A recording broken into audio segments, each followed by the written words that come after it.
Hello दोस्तों, आपका स्वागत है डी के अमेजिंग नॉलेज पर।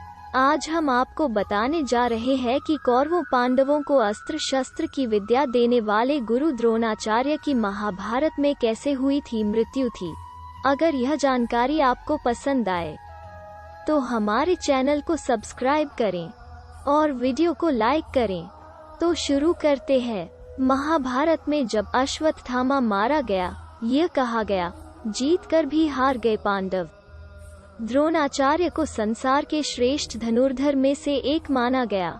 इन्होंने ही पांडवों और कौरवों को युद्ध शिक्षा का ज्ञान दिया। दुनिया के इतिहास में महाभारत सबसे भयंकर युद्ध माना गया। इस युद्ध में गुरु द्रोणाचार्य शरीर से तो कौरवों के साथ थे, मगर वो दिल से धर्म का साथ देने वाले पांडवों की जीत चाहते थे। गुरु द्रोणाचार्य वेद वेदांगों में पारंगत थे और वे एक कठोर तपस्वी थे। जानते हैं कि पांडवों और कौरवों को अस्त्र शस्त्र का ज्ञान देने वाले द्रोणाचार्य की महाभारत युद्ध में मृत्यु कैसे हुई थी। कौन थे गुरु द्रोणाचार्य? गुरु द्रोणाचार्य भरद्वाज मुनि के पुत्र थे। आश्रम में विद्या अध्ययन के अलावा उन्होंने वहीं रहकर तपस्या की।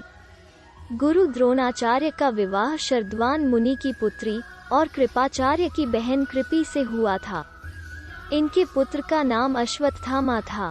द्रोणाचार्य ने महेंद्र पर्वत पर जाकर शस्त्रास्त्र विद्याओं में श्रेष्ठ भगवान परशुराम जी से प्रयोग, रहस्य तथा संहार विधि के सहित संपूर्ण अस्त्र शस्त्रों का ज्ञान प्राप्त किया था।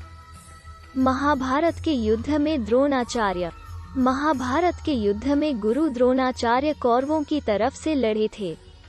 भीष्म पितामह के शरशय्या पर लेटने के बाद महारथी कर्ण के कहने पर गुरु द्रोणाचार्य को सेनापति बनाया गया। गुरु द्रोणाचार्य की संहारक शक्ति बढ़ती देखकर पांडवों के खेमे में दहशत फैल गई। गुरु द्रोणाचार्य और उनके पुत्र अश्वत्थामा का रौद्र रूप देखकर पांडवों को अपनी हार नजदीक नजर आ रही थी। भगवान श्री कृष्ण ने लिया छल का सहारा।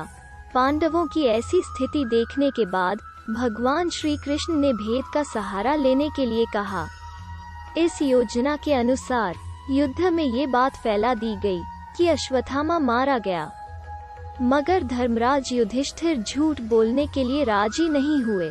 ऐसे में अवतिराज के एक हाथी, जिसका नाम अश्वत्थामा था, उसका भीम द्वारा वध कर दिया गया।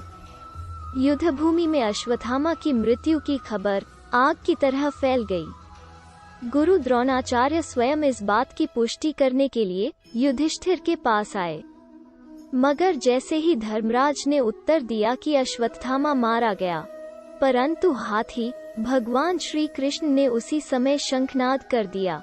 उस ध्वनि के कारण गुरु द्रोणाचार्य आखिरी के शब्द परंतु हाथी नहीं सुन पाए।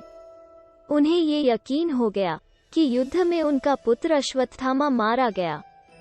निहत्थे द्रोणाचार्य पर हुआ वार।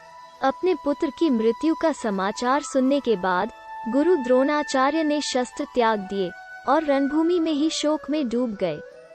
इस मौके का लाभ उठाकर द्रौपदी के भाई धृष्टद्युम्न ने निहत्थे गुरु द्रोणाचार्य का सिर काट डाला।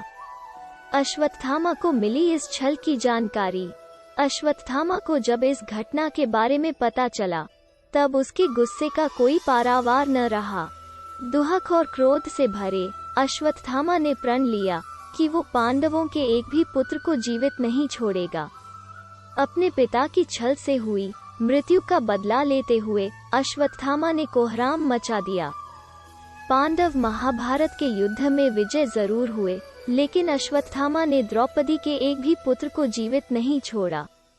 ऐसी और जानकारी के लिए हमारे चैनल पर बने रहे और वीडियो को पूरा देखने के लिए धन्यवाद।